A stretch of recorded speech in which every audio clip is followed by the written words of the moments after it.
time, we're going to ask you about some other things about like the Depression and your experiences at Dickinson. And to start off, a lot of people were severely hit by the Depression around the country after this great stock market crash in October of 1929. Do you have any remembrances of the October 29th, 1929? When the Well, I had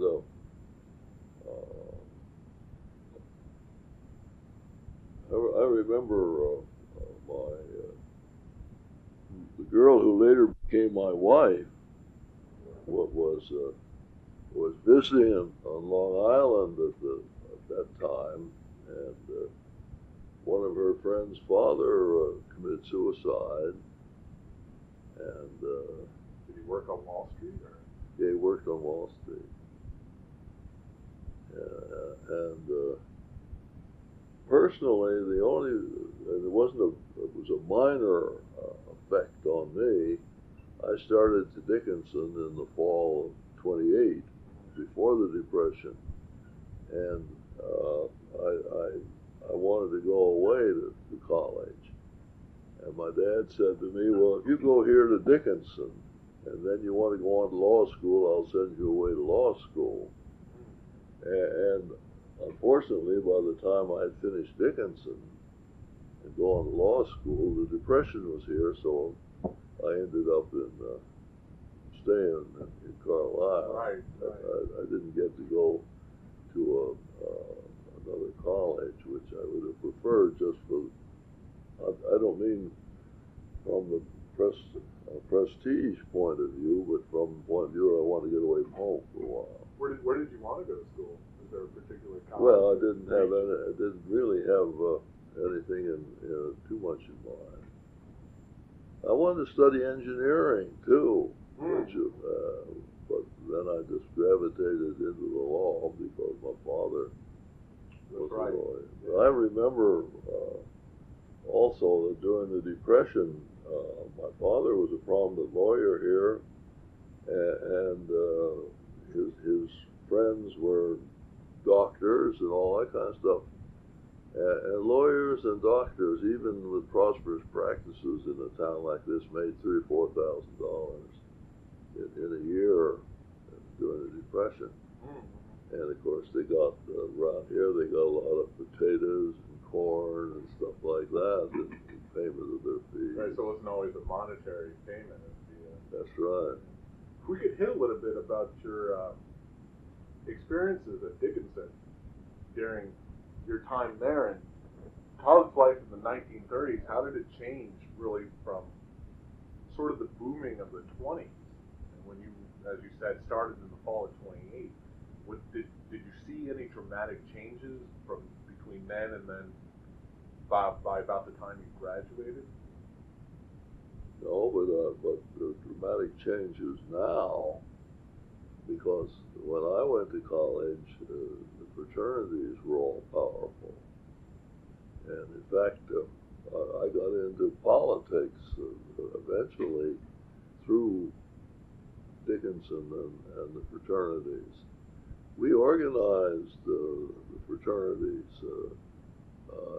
and had set up our political organizations. So many fraternities were on one side and so many were on the other side. And you put up your candidates and the other side would put up theirs. And we were successful during the time I was in. The group I was with were successful when I was there. The fraternities were very independent.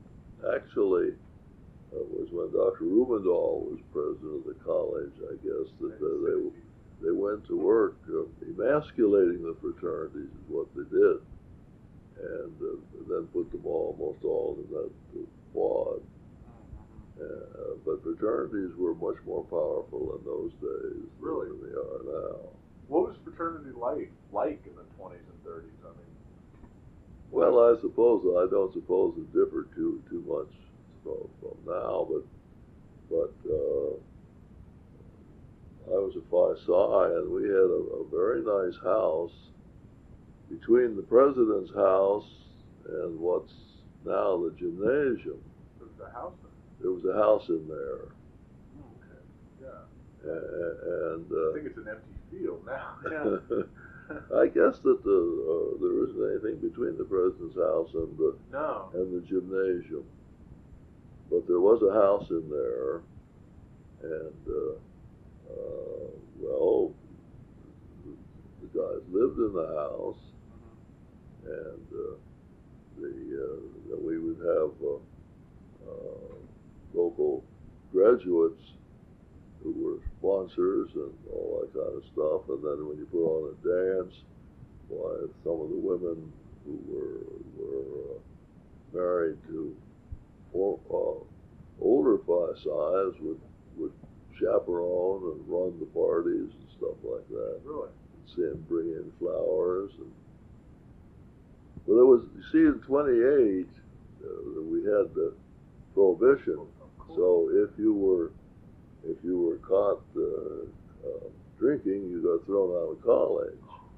Jeez, that's not that rough now. No. What was a typical fraternity party like in 28, 29, Well, 30? to give you an idea, the pledging parties,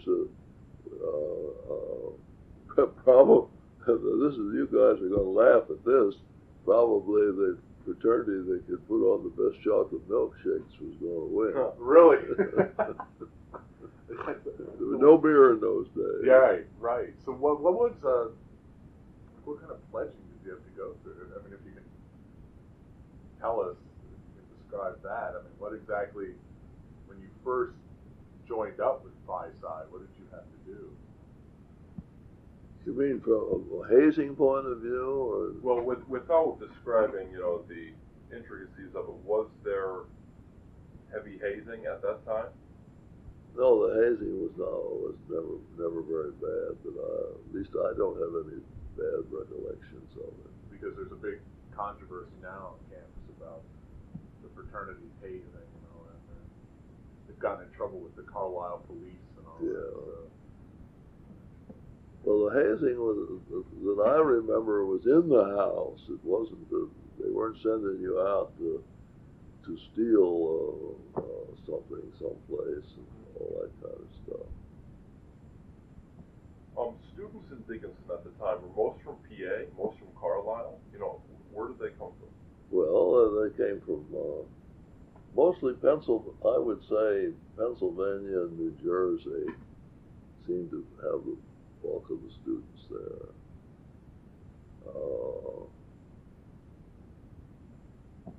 I remember a good many from Pennsylvania up in what we call the coal regions. Maybe that pretty much includes all of Pennsylvania, central Pennsylvania, as far as I'm concerned. I mean, that description does. And then we had a lot of people from New Jersey. See, Rutgers wasn't. Well, I guess Rutgers was in existence. Rutgers didn't have a law school in those days. I remember that. So it wasn't as big in New Jersey. Yeah. How much, going back to kind of your fraternity life, how much of the campus was really involved with fraternity and sorority? So that's I was afraid you were going to ask that. It seemed Well, like they still have a Commons Club. No, they don't. Well, they had a Commons Club in those days for the guys that either didn't get into a fraternity or didn't want to belong to a fraternity. They could join the Commons Club. And I would say, I'm only taking a guess, I'd say 2/3 of the men were in fraternities. What was the Commons Club? Because we've seen that, and it's not around anymore. So. Well,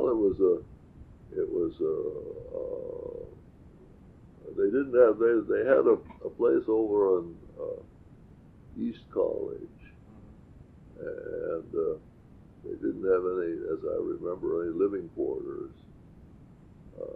It was a place like a club room. Was about what it was. Do you still have any fraternity ties now? Did you keep them after you left Dickinson? Not too much. No, you sort of outgrow You sort of outgrow the fraternity business. At least I did. There's some of people that are still active, and some of them is acting as advisors to the fraternity. I think Dr. James does. Do you know him? He's on the list to be interviewed. Okay. Well, he was much more active in fraternity life than I ever was. See, I lived in town. I didn't live in the fraternity house. Right, yeah. But I spent a lot of time there, of course. And then I was the rushing chairman last year. And the way you got that to work was if you could get a good guy who was coming in the freshman class, who was maybe a good athlete or an attractive personality, and then build a pledge group around him, things like that. That's interesting. Yeah. What was sort of like the fraternity and college relation? I promise this is the last. Well, the relations were all right in those days because, you see, the fraternities were saving the college from having to build a lot of dormitories. With about half the students living in fraternities, the college didn't have to have any buildings for them to live in. Then the college got to realize that some of these fraternity members were more loyal to the fraternity than they were to the college. Right, yeah. And that's how they gradually began to try to eliminate the fraternities.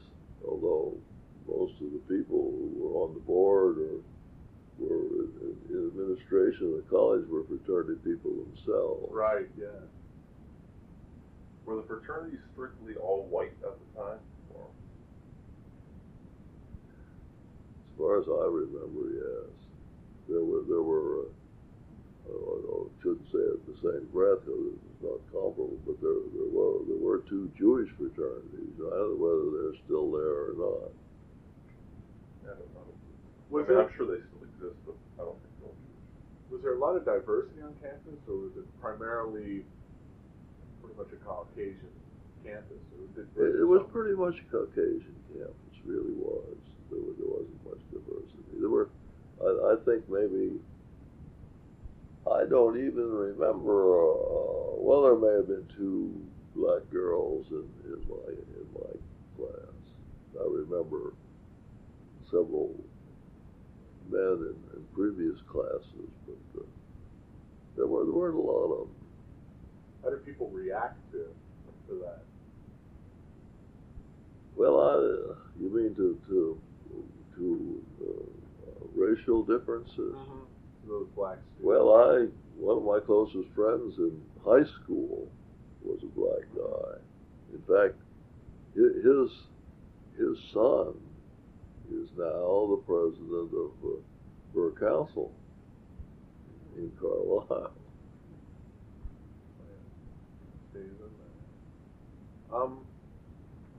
What was a typical day for you at Dickinson in the late 20s? I mean, obviously, you had to get up and go to class, but I mean, what were some of your classes like? Or some of the formats, were they mostly lectures?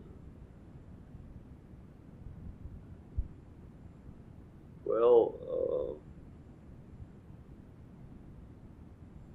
I remember one class. It was an English class. Dr. Wing ran. You had to keep notes, and then you had to prepare a paper. And using these notes, he had you set up a system so that you cataloged everything that he taught you. We had some good math professors. It was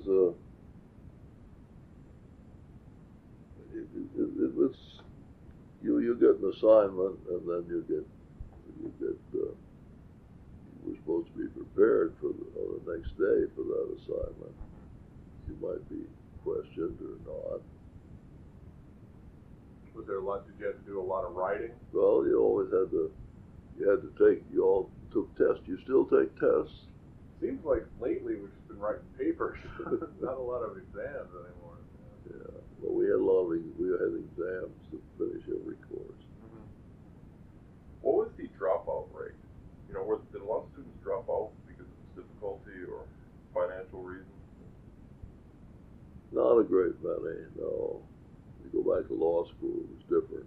About a third of the class would be out at the end of the first year. What was that? Well, they were flunked out. It was strictly business in law school. Mm-hmm. What was your major at Dickinson?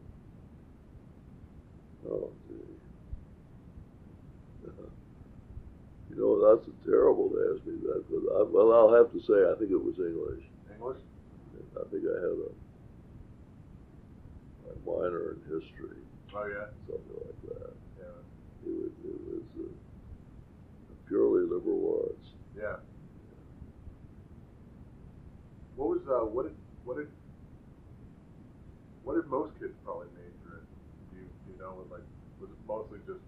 It was very much. It was primarily a liberal arts school. Yeah. Now I don't know. We had some students that were pre-med. They took more chemistry and more scientific courses like that. I think you probably have a pre-legal course now. We didn't have such a thing in those days. Really? But you could, and I think you could. They've started again. You could go to your last year at Dickinson College could be your first year in law school, and you could do both of them in 6 years. Yeah, they have that now. Yeah, I think they have that. I think years they started that again. Yeah, they just reinstated that. Yeah. Yeah. What about the faculty?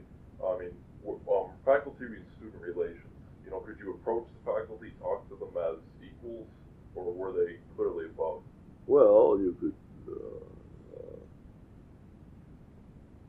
You never. I mean, at 18, 19, you were never quite equal to some guy who's in his 50s. But yes, you could. Most of them you could talk to. Some of them were so far up in the clouds that unless you were pretty smart, you couldn't talk to them. That I realized. Yeah. And then you might have I remember having a professor in Latin who would never look at you, and he was a real weirdo, things like that.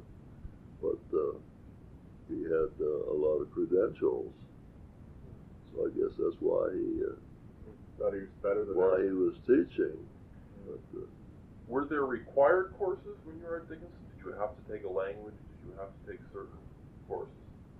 yes, you had to take a language.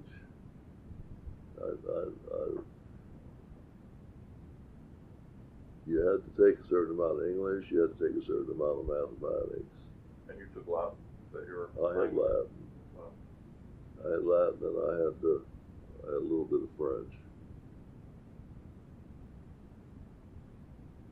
So throughout the departments, which department did you find was the strongest while you were on campus?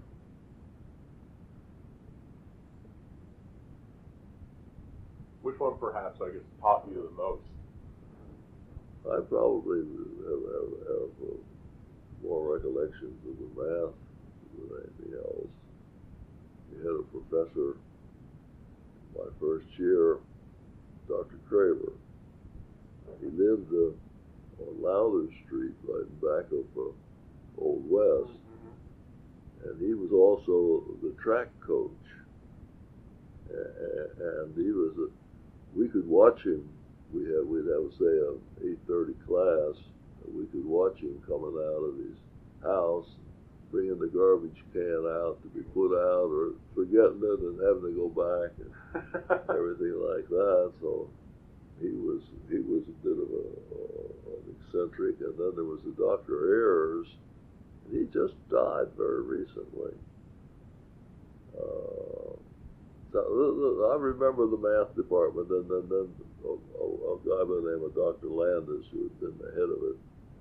He was a mathematician who had some sort of a national rating.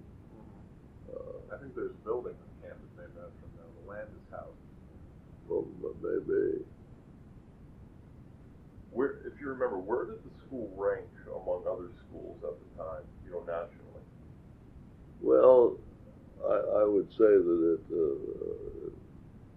it's always been on, although Dickinson disputes this, it's always been about the same level as Gettysburg, F&M, Haverford, Swarthmore, and so on. Now, the Swarthmore and Haverford are probably more highly thought of, but Dickinson, I always thought Dickinson was superior to Gettysburg, and also than F&M, but it's probably classed about the same as they are. Well, last time we talked, we were talking about how the women kind of lived off the campus a ways.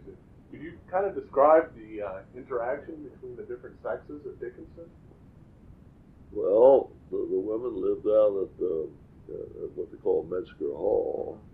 As I told you, it's out there where at the corner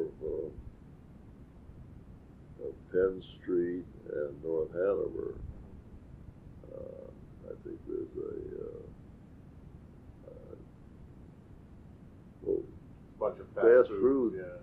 places there, including one donut shop of Yeah. some kind. Well, they lived out there. They had to be in at 10:15.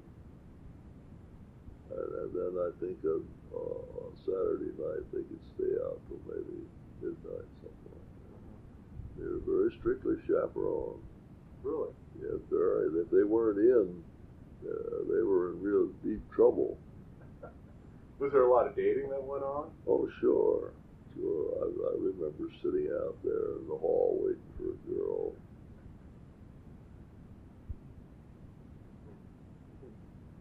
Were you involved with any sports or clubs on campus? Yes, I played in the tennis team all the time I was there, and I have in certain respects, I have a very good record. You could only play 3 years. You couldn't play your freshman year. Oh, really? So I got a job as helping to manage the team in my freshman year. Then my sophomore year, I played number 6 on the team, and I was undefeated. And then in my junior year, I lost about half of my matches. And I played number 3, and then in my final year, I was number 2 on the team, and I was undefeated. So out of my 3 years, I was undefeated 2 years. Wow. So I had a good tennis record. Unfortunately, at the time, then when the season was over, the coach of the team, who at that time was the dean of the law school, he said, "You guys ought to go down and play in the intercollegiates." And this fellow named Boyd Lee Spar and I were doubles partners. And we went to the intercollegiates and we played at the Marion Cricket Club. And I drew a fellow named Keith Gledhill, who with Ellsworth Vines was a national doubles champion, and he was the defending intercollegiate champion. Oh, jeez. And so I didn't get a game from him. And then Boyd Spar and I in doubles drew 2 guys from Texas by the name of Tidball and Lewis, who were the Davis Cup doubles team. So we got 1 game from them.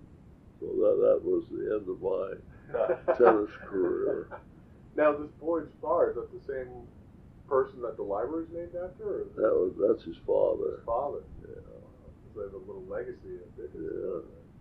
Yeah, there have been Spars at Dickinson for a long Yeah, I time. think there's one now, actually. Maybe. I'd be surprised, yeah.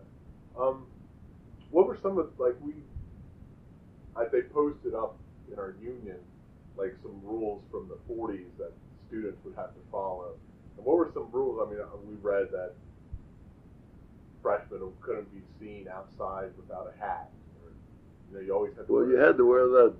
Do they wear dinks anymore? No, there's no. Those little green caps. No. We had to wear, when you were a freshman, you had to wear a dink. Did you really? Yes, you did. And you were in deep trouble if you didn't wear it. And somebody caught you. What were some of the punishments that did? Was there a dress code? Dress code? Well, not really a dress code, but you had to wear if you were a freshman, you had to wear your dink. I remember that. And you were punished by the administration if you didn't wear it? No. Or like by no, other students? by the other students. What would be some of the punishments? I don't. Is this girls and boys? No, the girls didn't wear a dink, but the boys had to.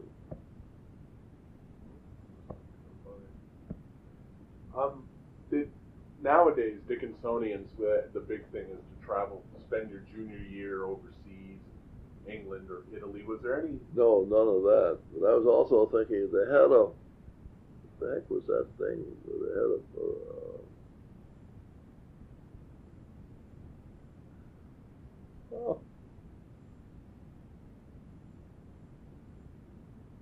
you had a big fight between the sophomores and the freshmen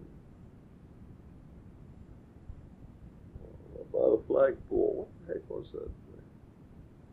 Up in Biddlefield. And was what the heck was that? Because one of my classmates thinks he saw my picture in that thing. Everybody got pretty nearly undressed. It was at night, and it was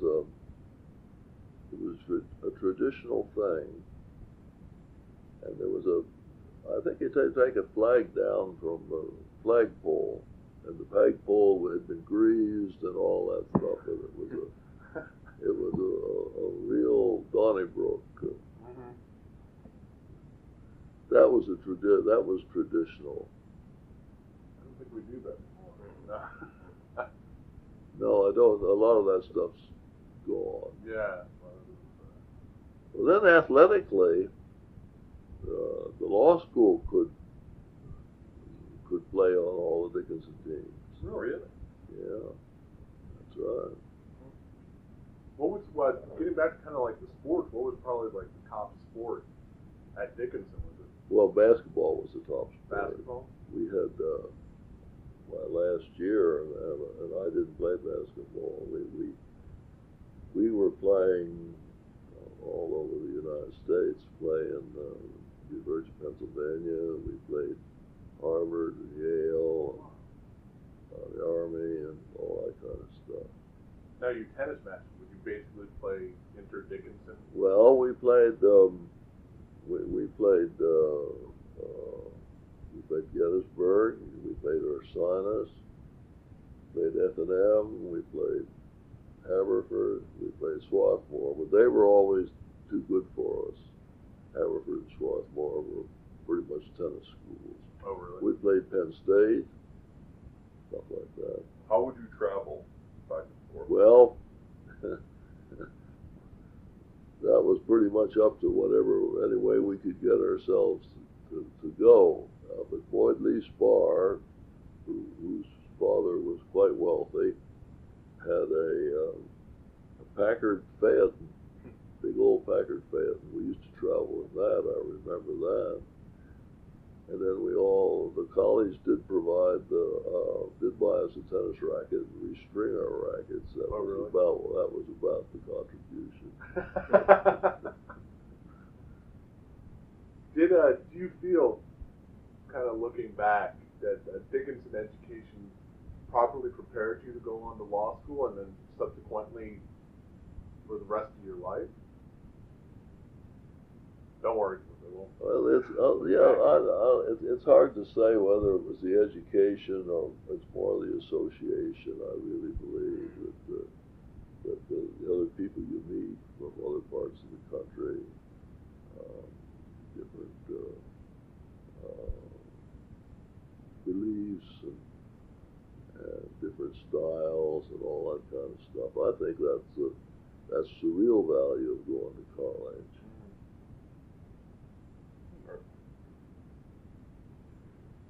Could you describe some of your experiences at the law school?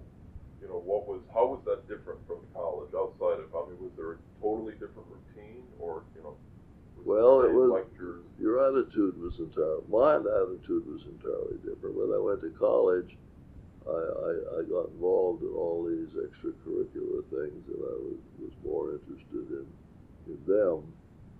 I belonged to my last year to Ravensclaw. We spent a lot of time on that, and then I've been president of the Athletic Association and things like that kept me busy. Then I talked about campus politics and having a good time and everything like that. When you went to law school, you realized that you were going to have to pass the bars at the end of your 3 years, so you settled down to work. And it was a much more serious thing to me. There was a lot more tension. You worried more about getting through, getting your marks, and eventually getting through the bars. How did you go about How did you go about applying to law school? Was it did you have to take a certain exam, a special one like they do with the LSATs now, or something like that? Or no, we didn't have the LSATs we didn't have SATs in those days. No, the law school. If you were a college graduate and you had the couple $100 that were needed to get into law school, you got in. I think there were about 35 in my class when I entered law school. And how many because you said a lot dropped out, how many had you had? Yeah, we had about 20 of them graduated, yeah. Did you live at home while I lived at home. There's a half block away from the law school. How long did you get the bar immediately after law school, or did it take you a while?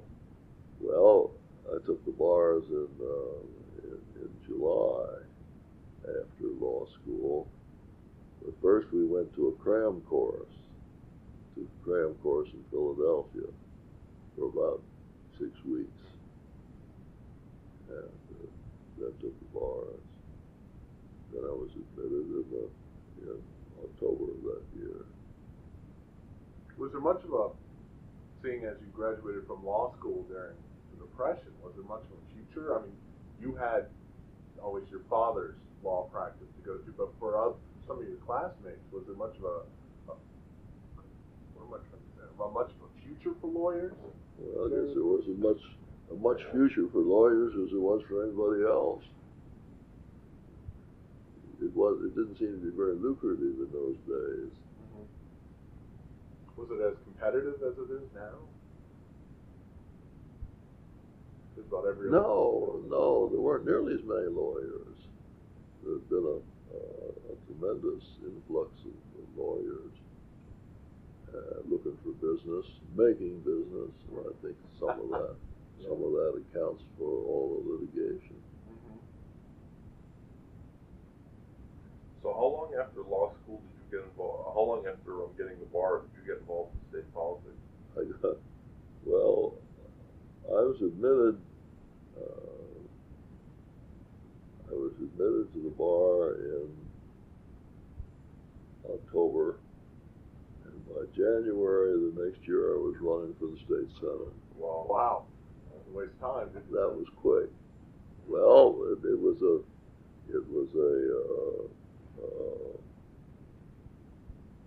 just an opportunity that came along. How did your campaigning go for that? How was that run? You know, door to door, or? Yes, it was door to door, and I have some thoughts on that. In those days, you could go door to door because you didn't have the television that you have now. And so people either read about you in the newspaper or would never see you. So you could go and call and make some votes for yourself that way.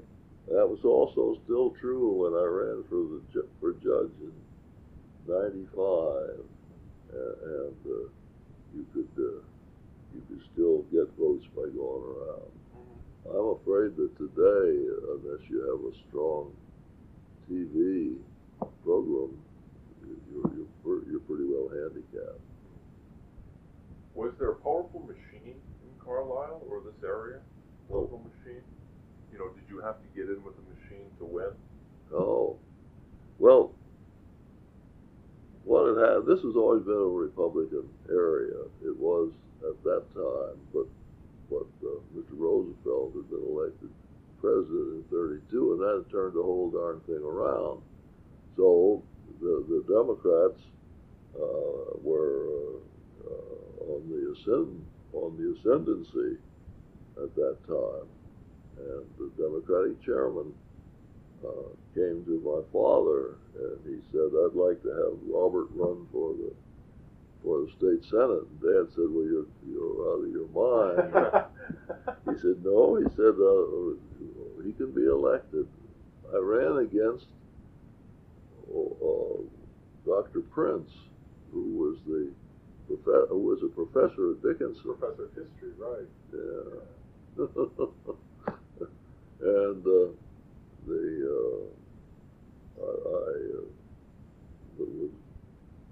state senate at that time, 31st district, consisted of Cumberland, Perry, Juniata, and Mifflin counties, 4 counties. Wow.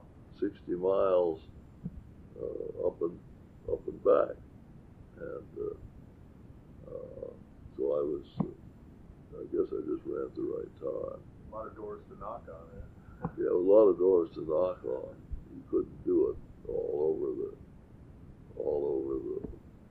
3, 4 counties, but you take selected areas and go where you could.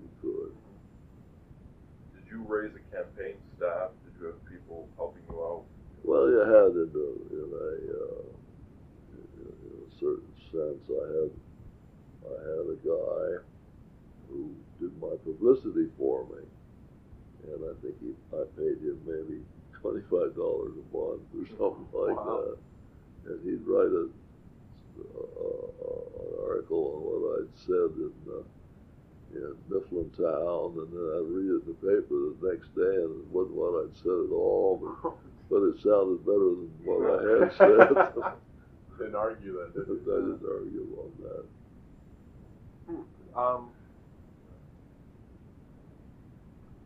Speaking of the Depression, did you notice any differences in the different areas? I mean, obviously, as you Yes, traveled. I did. It was strange. Here, we have a bunch of plants, and most of them kept on going. Up in Lewistown, they had American Viscose, Standard Steel, and those both went down and closed, and it just paralyzed the town because they were the biggest. They were practically the only industries there. That made a big difference to Lewistown, the Depression. It didn't make that much difference here. Did the frog and switch pretty much stay? It stayed about the same level, or I don't suppose it made much money in those days, but it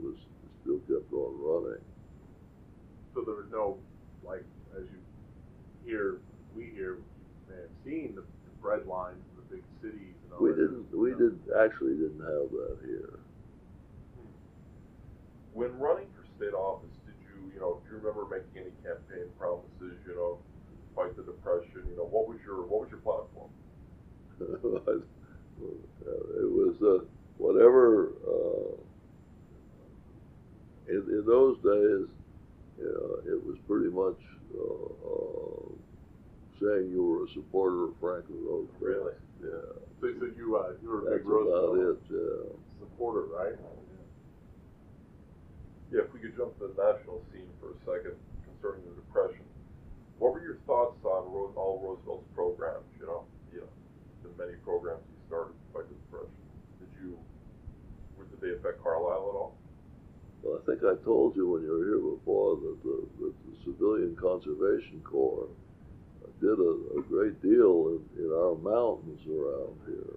We call them mountains anyway, these two hills on both ends of the sides of the county. Right. And they built all those roads up in there, and that did a lot of good. Can you tell us about the tax collector? The tax collector was a Republican.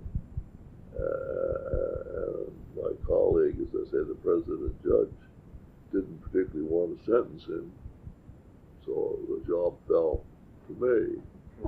And I think they gave him about 36 months, and his attorney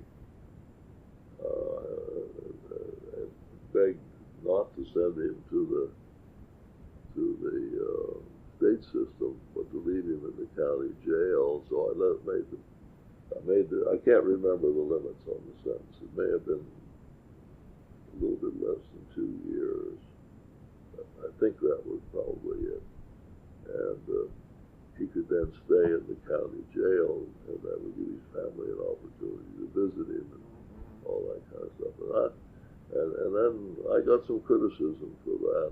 Any guy that stole $140,000 ought to get a worse sentence than we gave him. Right. Yeah. Actually, he didn't. He didn't really get much out of it himself. What he did, he forgave people. If they came into him and they'd say, "Oh, I just can't pay it," he'd say, "Forget about it." That's where he got into a lot of trouble. Like going from a lawyer, to a judge, was it tough to get a feel for the bench? Well, it's a little difficult. Your status changes, and you're the boss now, and you expect to be treated accordingly by the other members of the bar. And I'll never forget when I first almost the first day I sat on the bench. Well, one of the older lawyers came in in his shirt sleeves. Well, that was a no-no. So I had to say to him, "Now you know very well you can't do this. You have to get a coat." So he went out and borrowed the janitor's coat, and back in. But they'll do that. A new judge gets a lot of tests like that deliberately set up to see what he's going to do. And how long were you a judge? Well, I was a judge here for 9 years, and then I ran for the Superior Court, and then I served 13 years on that. What were some of the cases you had to deal with in the Superior Court? Well, you have all the appeals from the Cumberland Police Court, whether they're criminal or civil or what they are, and you just get a lot of them. All these prisoner appeals, you get these guys that make their own appeals from right out of prison. Any cases there that kind of stick out in your mind? Oh. I have two right here that one of my colleagues wrote to me and thought I'd written a good opinion, but let's see which one this was. I don't remember when that was rolled out.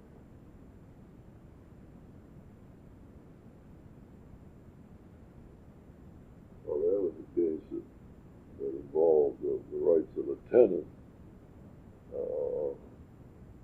as to whether or not the premises had to be habitable, and I've written that opinion.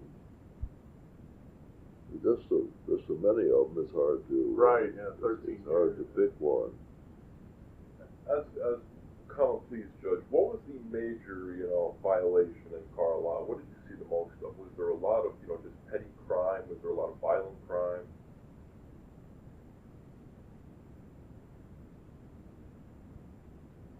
Well, there probably were more drunken driving violations than anything else. And we had a rule, as long as I was on the bench, that if a person came in and entered a plea guilty to drunken driving, they got 15 days in jail. And then if they went to trial, they got 30 days, and that kind of stuff. I don't think I think that today we probably couldn't justify those sentences. We couldn't justify any more because we couldn't justify increasing the sentence because the guy went to trial. He has a right to do that. But one of the preceding judges, Judge Reese, who was a professor at the law school, he had fixed that 15 days, and we followed that as long as I was on the local bench. They've changed it now. I don't think they send a person to jail for a first offense unless it involves something serious in the way of an accident, but they can levy a pretty substantial fine. But we tried an awful lot of drunken driving cases. As a former judge, what do you think about almost the crime wave that has hit Carlisle in recent years? The violence. Well, isn't that supposed to be drug-based? Yeah, the crime in Carlisle? Yeah, it seems to. I think I've read a report it's one of the highest in the Commonwealth. Well, it's not good. But No question about that. It's out there. Where is it? It's out there around what used to be the old railroad station.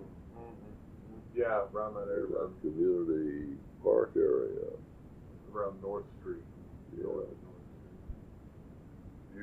What is your opinion on, judges today? Are they tough enough on crime, or too lenient? Is the system working?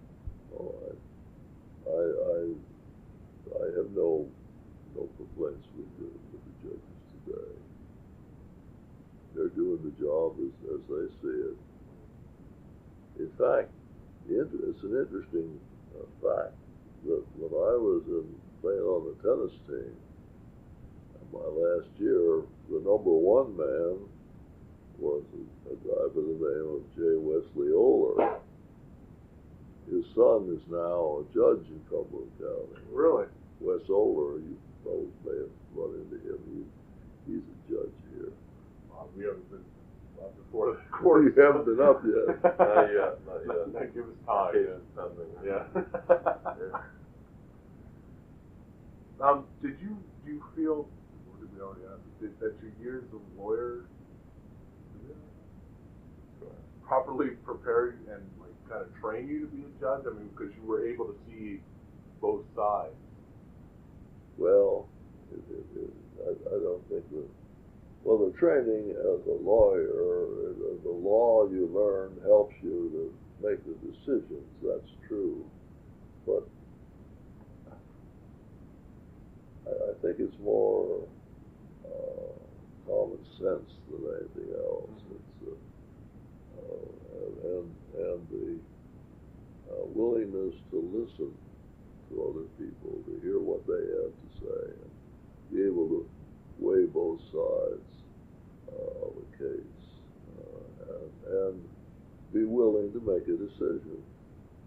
Some judges have difficulty because they can't make a decision in the case. So you have to be able to make a decision, and you ought to be able to hear both sides without being prejudiced to start with. So the training, I suppose that the brighter or the better student that a judge has been in law school, the better he's able to apply the law, and I think that's true. But often it's just basic common sense that decides a case, which you can't learn in law school. Yeah. Or college. Well, if we could jump back to Our last interview. some current events, not current events, but of the time.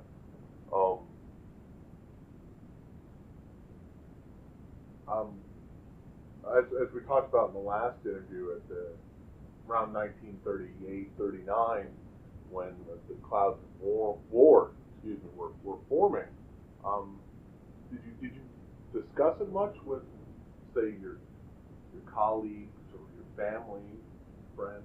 Did you discuss the events that were happening? Well, we all, I think that we pretty much felt that something was going to happen here. I don't remember discussing it so much with my colleagues as I do with my mother and my wife's parents. We talked about it. I mean,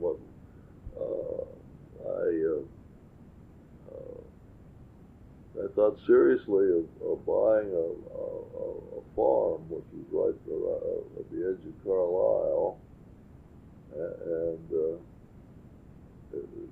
in those days you could have bought it for $15,000-$20,000, and my father-in-law and mother-in-law talked us out of it. We think that a war's coming along and all that kind of stuff. And so, in that sense, yes, we all felt something was going to happen. Was there this feeling like that the Nazis were the enemy, or like did you see the Japanese? I didn't see the Japanese at all. I didn't see the Japanese at all. We knew the Nazis were the enemy. The Japanese were sort of a shock. Really? Right. Really? On December the 7th, 1941, it was a real shock. Yeah. What was, not wanting to deviate too much, but what was your wife's name? Her last name was Hayes. And was she a Dickinsonian as well? No.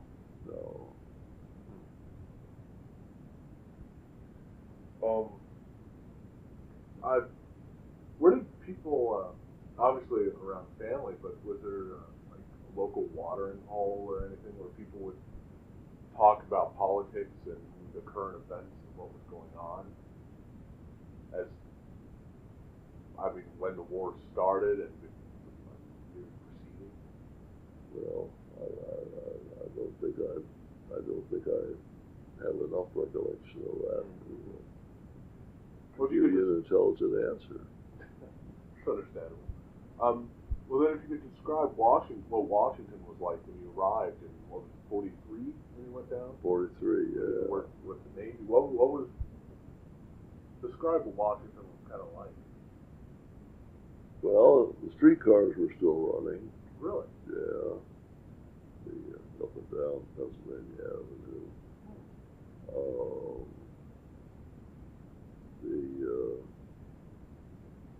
There was all that development outside of Washington was not. There were only, I think I told you, there were only two developments that I remember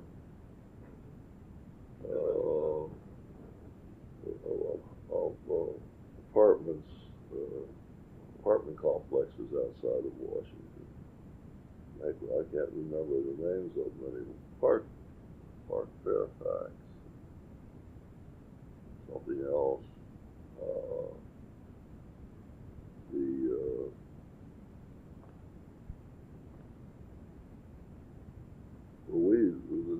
We were in those old temporary buildings built for the First World War down there on Constitution Avenue. And people walked almost every place.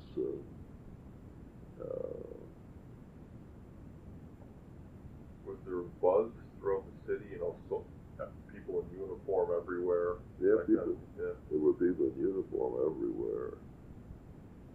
Right. Was it a pretty safe city? Because now it's parts of Washington, you know. That was yeah. I never had any thought about anything being dangerous in Washington, really. And we walked all over. We'd go up to Georgetown and for dinner in the evening, and I had some guy would bring me back to Washington. Sometimes he'd drop me off at DuPont Circle, and then you'd wend your way downtown, and you never thought of anything dangerous. I guess the whole complexion of the place has changed. Yeah, I guess it has. Yeah. You mentioned you traveled across country. That was your job, though. Yeah. How did you travel? By train? By train. Yes, I didn't fly. By train. Then I had one trip that I went to Cleveland, and from there I went by boat out to I guess Detroit. Oh wow! Yeah. I took one. Got a little ride on the Great Lakes. Well, being in the Navy. Yeah, that's right. Some water, yeah. Did you have any special priorities? Like, did you, as being in the military and traveling cross country, any special? What am I trying to say? Any I don't know. Were you just sort of like it was considered official business, therefore? Well, it was official business, but as I said, I think as I may have told you that whenever I go to a factory, there was an inspector of naval material there. They would be a factory which was making stuff for the Navy. So I just go in and find him and go from there. As far as finding out why we weren't getting the stuff. Well, usually I was sent out because we weren't getting the parts we'd been promised. There was some fun. I'll never forget at some plant, most of the people in these plants were women. I had to walk down here. I was in a lieutenant junior grade uniform, walking down this line of women, and they started to whistle. You got the tables turned on you in those days. What was their attitude? I mean, the people who were working in the factories, was it the? Well, everybody was, as I say, there was a pretty unified feeling of support for the war effort. Everybody wanted to do his share. Rosie the Riveter included. Whistling at you. Did you work alone? You travel alone? Yeah, I traveled alone. Really? Yeah. We can go past the war a little bit now. The peacefulness of the 1950s, you know, how did it affect Carolyn? And the prosperity. Were there any major changes in people moving in or people getting wealthier? You've noticed that all these towns are smaller now than they were a few years ago. They've all decreased in size. Philadelphia, Pittsburgh, Harrisburg, Carlisle. And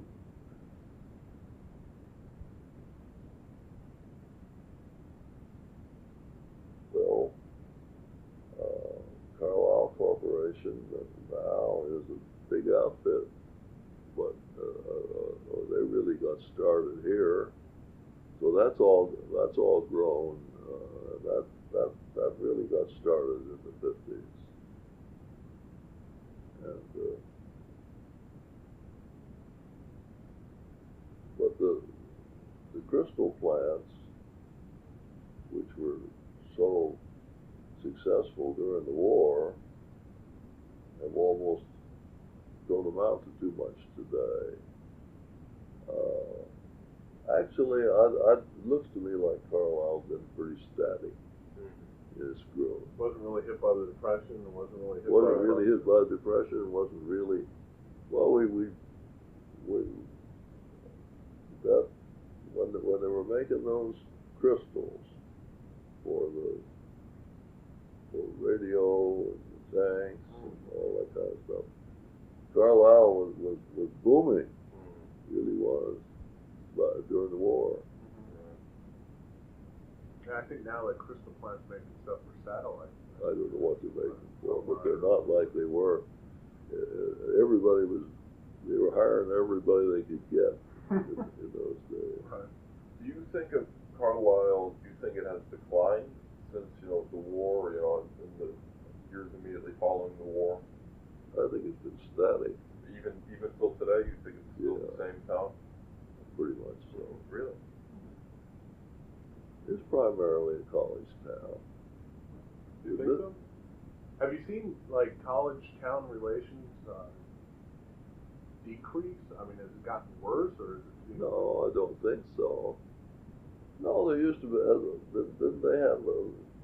in years and years ago, didn't they have more trouble between the students and the people in town? I think so. I think the relationship's been pretty good. Better than it was in the 60s, anyway. Oh, yeah. That's when they were having all the trouble. Well, why so? Well, the student mind was different in those days. Everybody was trying for what was it? Liberality and all that kind of stuff. And the Vietnam War was stirring everything up. We could touch a little on the civil rights movement of the, I guess, 50s and 60s. Did that hit Carlisle? How did that hit Carlisle?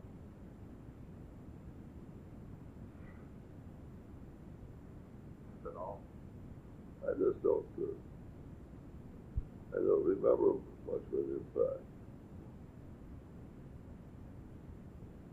Where were you personally? What were your thoughts on it? As it was taking place. I mean, was it publicized?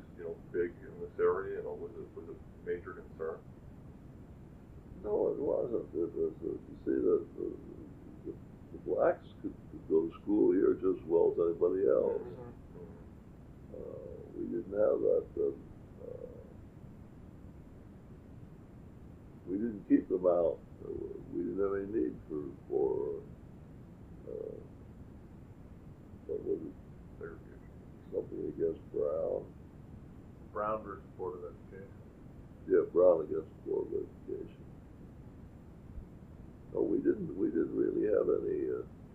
Now, I suppose the blacks would tell you that isn't true. But we had no educational problems anyway. They could go to Dickinson, they could go to high school, they could go to... We had a Wilson school. I don't know when those schools were eliminated. We had a black grade school. Really? So there's no... it's out there on Pitt Street. Whether you guys have ever gone to that Black and Tan bar out there. Right beyond that was a Wilson School, which was a black school. Not the safest part of town. So there was no sort of racial tension ever that you... Not that I remember. Yeah. Not that I remember. Well, to kind of wrap this up, if you could relive any moment of your life, what would it be? Any like period, I guess. It sounds kind of like a crazy question. Well, it might have been more fun. It might have been a lot more fun if I had proceeded along the lines that I started out politically. In other words, instead of going, I should have gone from the Senate maybe to Congress and stuff like that. Might have been more fun than being a judge. Being a judge sort of terminates the good times. So where do you see the county headed in the next millennium now, I guess, as we head into the new millennium? Well, the county is, the county's growing from here on down to the West Shore more than it is the other way. And